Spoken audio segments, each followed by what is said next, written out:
што може би прво ги санкционират, условно речено ги гоните кривични извршителите, а дури неколку месеци подоцна организаторите на тој настан, имајќи предвид фактот дека еден од осомничените сега е во бегство, а имаше можност, дури беше во Македонија реално да биде повикан и да одговара за тоа што го направи. Не е пропуст тоа на обвинителството. Вас ви е познато дека станува збор за исклучително сложена постапка. Веќе обвинителството неколку пати напомна дека се соочува со проблем во обезбедувањето на доказите, бидејќи после настанот не беше обезбеден увид согласно прописите за внатрешно работење на обвинителството и согласно законите. И ние повторно ќе потенцирам, знаевме дека предметот не е затворен со поднесувањето на обвиненијата. За определено документирање на доказите ни беше потребно значително време, пред се времето беше потребно во делот на вештачењето на одредени телефони и нивната содржина или содржината на записите. Во наредбата за истрага стои дека осомничениот НГ, како тогаш председател на политичка партија, ги повикал преку медиум граѓаните на протести и заедно со другите обвинети за таа цел ја ставиле во функција целата партиска структура на таа политичка партија. Имаме и пораки, дел се обезбедени, за дел, затоа и отворена истрагата, се уште се работи. Во кратки црти тоа е. А околу обезбедувањето него? До судот ќе бидат испратени, бидејќи се работи за веќе за истражна постапка, сепак доказите се наоѓаат во јавното обвинителство за гонење организиран криминал и корупција. Доказите ќе бидат испратени до судот, затоа што според законот судот е тој што поднесува докази и барање за екстрадиција до Министерството за правда. А што е со Никола Бошев? Има ли шанси тој да екстрадира од Грција, бидејќи се гони со И осомничениот НБ и за него ќе важи истото, како што кажав и за осомничениот НГ. Сметам дека надлежните органи во Грција ќе удоволат на барањето за екстрадиција на нашите надлежни органи од причина што, колку што ми е познато, тие екстрадицијата ја одбија затоа што за тоа веќе бил помилуван. За ова кривично дело не е помилуван, од тие причини очекувам и надлежните власти во Грција да одговорат позитивно на нашето барање за екстрадиција. Дали сметате дека амнестијата која што добија пратениците ќе им биде на нив аргумент дека овој процес е селективен и затоа не треба да бидат пратени? Во законот за амнестија не е амнестирано кривично дело, туку се амнестирани поединечни дејствија. И од тие причини не сметам дека законот за амнестија би било каква пречка. Таму стриктно е наведено дека законот за амнестија не важи за организатори. Поведнувам, јас имам прашање за државниот обвинител и за обвинителката на криминал.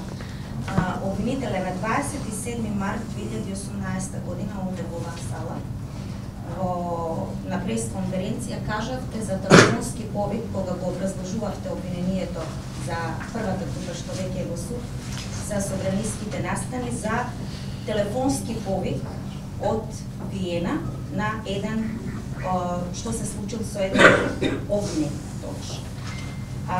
и за одземени мобилни телефони на 30 ноември 2017 година за сега веќе обвинет.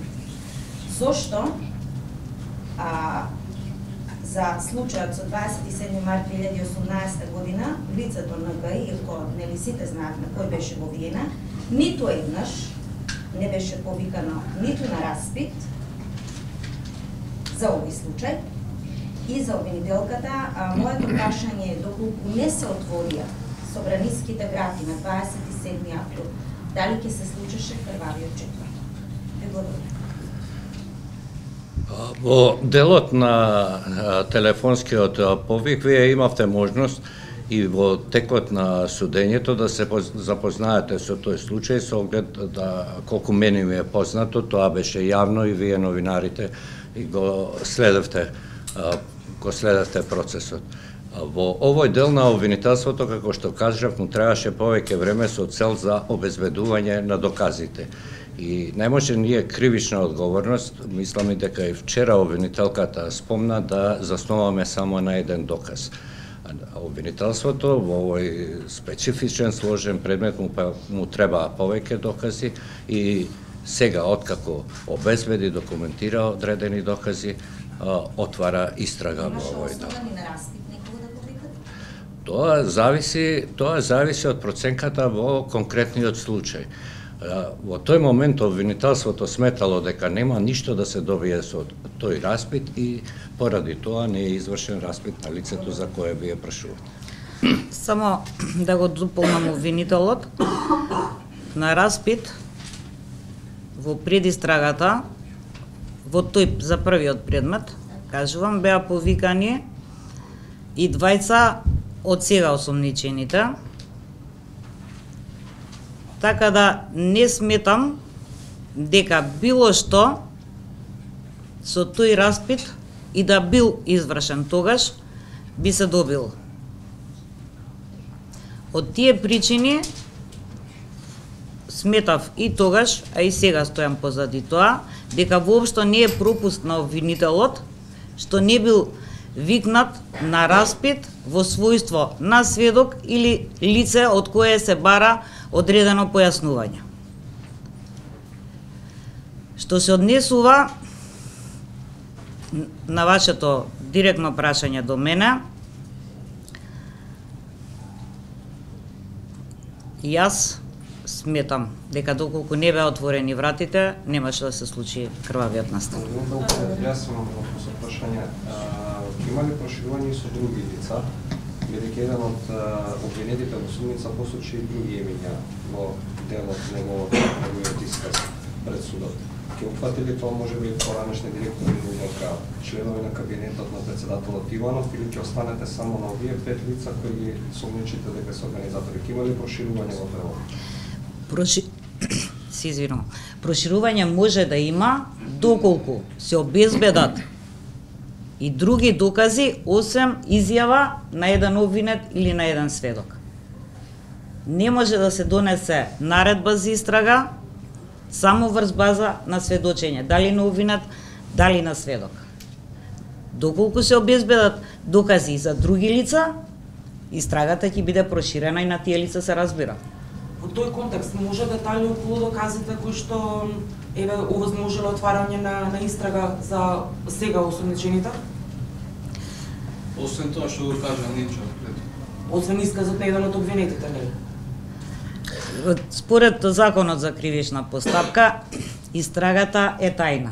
Така да докази сега да презентираме, освен изјава на обвинет која беше јавно дадена, не можеме.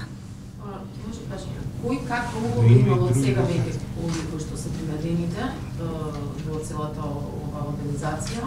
Зошто организаторите и извршителите се со исто кривично дело терористичко загрозување на уставниот порядок и што со оние кои што е во притвор сега в кои имаат виноки дело? Предметот за ВА ќе биде споен со овој предмет, така да и ќе бидат сите за исто кривично дело, 313 од кривичниот законник. Тоа беше оценка на обвинителството дека треба да се оди со тоа кривично дело. Предметот беше рефериран, мислам за овој сега, пред да се донесе наредба за истрага и во Републичкото обвинителство со јавниот обвинител, и тоа е наш став сега за сега, дека треба да се оди со тоа кривично дело. А кој каква улога имало да овие сите дела? Па со тоа малку можеби би ја загрозиле постапката што се води во делот на улога, конкретната улога на сторителите на кривичното дело.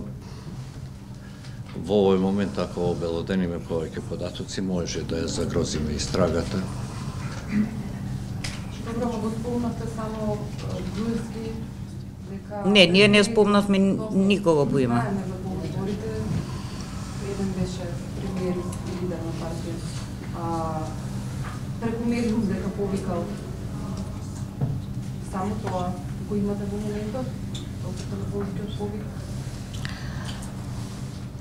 Тоа дека заедно со уште 20 обвинети, мислам осомничени во предметов, ви кажав, ја ставиле на располагање целата партиска структура и материјални средства,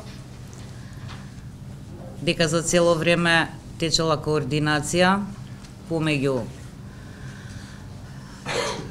нив и градските, местните, општинските комитети и изборните единици, каде се давале насоки и повикувало членството на масовни протести, а исто така и критичниот ден за влегување, масовност и влегување внатре во собранието. Користете ли